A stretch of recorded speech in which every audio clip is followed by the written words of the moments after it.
राधा कृष्ण के अमर प्रेम की 5 अनूठी अनसुनी कथाएं। नंबर 1। अन्य पौराणिक कथाओं के अनुसार राधा श्री कृष्ण से 5 वर्ष बड़ी थी। राधा ने श्री कृष्ण को पहली बार जब देखा था, जबकि उनकी माँ यशोदा ने उन्हें ओखल से बांध दिया था। उन्हें देखकर राधा बेसुध सी हो गई थी और उनके प्रेम में पड़ गई थी। उन्हें लगा था कि यह किसी पूर्व जन्म का रिश्ता है। कुछ लोग कहते हैं कि वह पहली बार गोकुल अपने पिता वृषभानु जी के साथ आई थी जब श्री कृष्ण को पहली बार देखा था, और कुछ विद्वानों के अनुसार संकेत तीर्थ पर पहली बार दोनों की मुलाकात हुई थी। जो भी हो, लेकिन जब राधा ने श्री कृष्ण को देखा तो वह उनके प्रेम में पागल जैसी हो गई थी, और कृष्ण भी उन्हें देखकर बावरे से हो गए थे। दोनों में प्रेम हो गया था। ब्रह्मवैवर्त पुराण प्रकृति खंड अध्याय 48 के अनुसार और यदुवंशियों के कुल गुरु गर्ग ऋषि द्वारा लिखित गर्ग संहिता की एक कथा के अनुसार एक बार नंद बाबा श्री कृष्ण को लेकर बाजार घूमने निकले थे। उसी दौरान राधा और उनके पिता भी वहां पहुंचे थे। दोनों का वहां पहली बार मिलन हुआ। उस दौरान दोनों की ही उम्र बहुत छोटी थी। उस स्थान को सांकेतिक तीर्थ स्थान कहते हैं। संकेत का शब्दार्थ है पूर्व निर्दिष्ट मिलने का स्थान। मान्यता है कि पिछले जन्म में ही दोनों ने यह तय कर लिया था कि हमें इस स्थान पर मिलना है। कहते हैं कि यहीं पर गर्ग संहिता के अनुसार एक जंगल में स्वयं ब्रह्मा ने राधा और कृष्ण का गंधर्व विवाह करवाया था। यहाँ हर साल राधा के जन्मदिन यानी राधाष्टमी से लेकर अनंत चतुर्दशी के दिन तक मेला लगता है। नंबर 2। ब्रह्मवैवर्त पुराण की एक पौराणिक कथा के अनुसार श्री कृष्ण के साथ राधा गोलोक में रहती थी। एक बार उनकी अनुपस्थिति में श्री कृष्ण अपनी दूसरी पत्नी विरजा के साथ घूम रहे थे। तभी राधा आ गई। वह विरजा पर नाराज होकर वहां से चली गई। श्री कृष्ण के सेवक और मित्र श्री दामा को राधा का यह व्यवहार ठीक नहीं लगा और वे राधा को भला बुरा कहने लगे। राधा ने क्रोधित होकर श्री दामा को अगले जन्म में शंखचूड़ नामक राक्षस बनने का श्राप दे दिया। इस पर श्री दामा ने भी उनको पृथ्वी लोक पर मनुष्य रूप में जन्म लेकर 100 वर्ष तक कृष्ण विछोह का श्राप दे दिया। राधा को जब श्राप मिला था, तब श्री कृष्ण ने उनसे कहा था कि तुम्हारा मनुष्य रूप में जन्म तो होगा, लेकिन तुम सदैव मेरे पास रहोगी। यही कारण था कि राधा और श्री कृष्ण का बचपन में बिछोह हो गया था। नंबर 3। राधा श्री कृष्ण की मुरली सुनकर बावरी होकर नाचने लगती थी और वह उनसे मिलने के लिए बाहर निकल जाती थी। जब गांव में कृष्ण और राधा के प्रेम की चर्चा चल पड़ी, तो राधा के समाज के लोगों ने उनका घर से बाहर निकलना बंद करवा दिया। एक दिन श्री कृष्ण ने माता यशोदा से कहा कि माता, मैं राधा से विवाह करना चाहता हूँ। यह सुनकर यशोदा मैया ने कहा कि राधा तुम्हारे लिए ठीक लड़की नहीं है। पहला तो यह कि वह तुमसे 5 साल बड़ी है, और दूसरा यह कि उसकी मंगनी यशोदे के भाई रायाड़ पहले से ही किसी और से हो चुकी है, और वह कंस की सेना में है जो अभी युद्ध लड़ने गया है। जब आएगा तो राधा का उससे विवाह हो जाएगा, इसलिए उससे तुम्हारा विवाह नहीं हो सकता। लेकिन कृष्ण जिद करने लगे। तब यशोदा ने नंद से कहा। कृष्ण ने नंद की बात भी नहीं मानी। गर्ग ऋषि ने कृष्ण को समझाया कि तुम्हारा जन्म किसी खास लक्ष्य के लिए हुआ है। इसकी भविष्यवाणी हो चुकी है कि तुम तारणहार हो।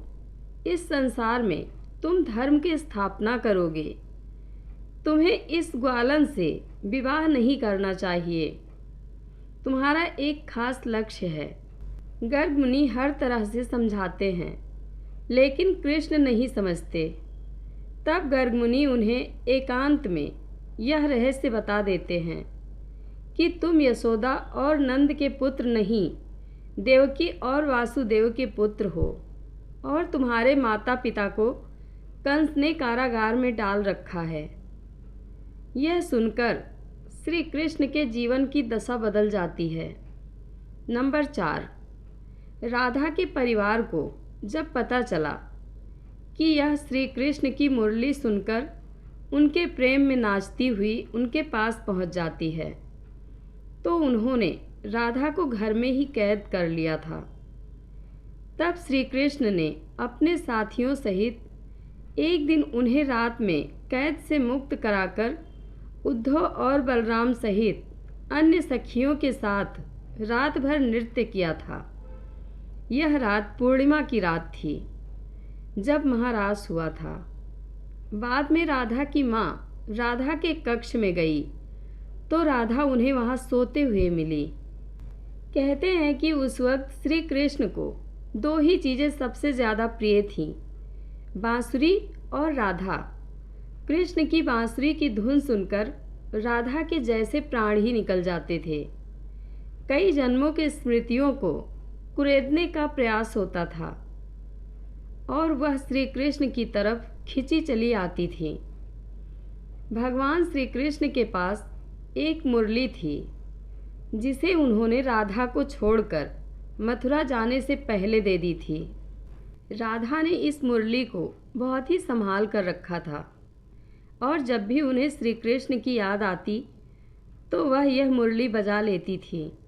श्री कृष्ण उनकी याद में मोर पंख लगाते थे और वैजंती माला पहनते थे। श्री कृष्ण को मोर पंख तब मिला था जब वह राधा के उपवन में उनके साथ नृत्य कर रहे मोर का पंख नीचे गिर गया था, तो उन्होंने उसे उठाकर अपने सिर पर धारण कर लिया था। और राधा ने नृत्य करने से पहले श्री कृष्ण को वैजंती माला पहनाई थी। नंबर 5, जब कृष्ण वृंदावन छोड़कर मथुरा चले गए, तब राधा के लिए उन्हें देखना और उनसे मिलना और दुर्लभ हो गया। कहते हैं कि राधा और कृष्ण दोनों का पुनर्मिलन कुरुक्षेत्र में बताया जाता है, जहाँ सूर्य ग्रहण के अवसर पर द्वारिका से कृष्ण और वृंदावन से नंद के साथ राधा आई थी। राधा सिर्फ कृष्ण को देखने और उनसे मिलने ही नंद के साथ गई थी। इसका जिक्र पुराणों में मिलता है। इसके बाद राधा और श्री कृष्ण की अंतिम मुलाकात द्वारिका में हुई थी। सारे कर्तव्यों से मुक्त होने के बाद राधा आखिरी बार अपने प्रियतम कृष्ण से मिलने गई। जब वे द्वारिका पहुंची तो उन्होंने कृष्ण के महल और उनकी 8 पटरानियों को देखा। जब कृष्ण ने राधा को देखा तो वे बहुत प्रसन्न हुए। तब राधा के अनुरोध पर कृष्ण ने उन्हें महल में एक देविका के पद पर नियुक्त कर दिया। कहते हैं कि वहीं पर राधा महल से जुड़े कार्य देखती थी और मौका मिलते ही वह कृष्ण के दर्शन कर लेती थी। एक दिन उदास होकर राधा ने महल से दूर जाना तय किया। कहते हैं कि राधा एक जंगल में गांव में रहने लगी। धीरे धीरे समय बीता और राधा बिल्कुल अकेली और कमज़ोर हो गई। उस वक्त उन्हें भगवान श्री कृष्ण की याद सताने लगी। आखिरी समय में भगवान श्री कृष्ण उनके सामने आ गए।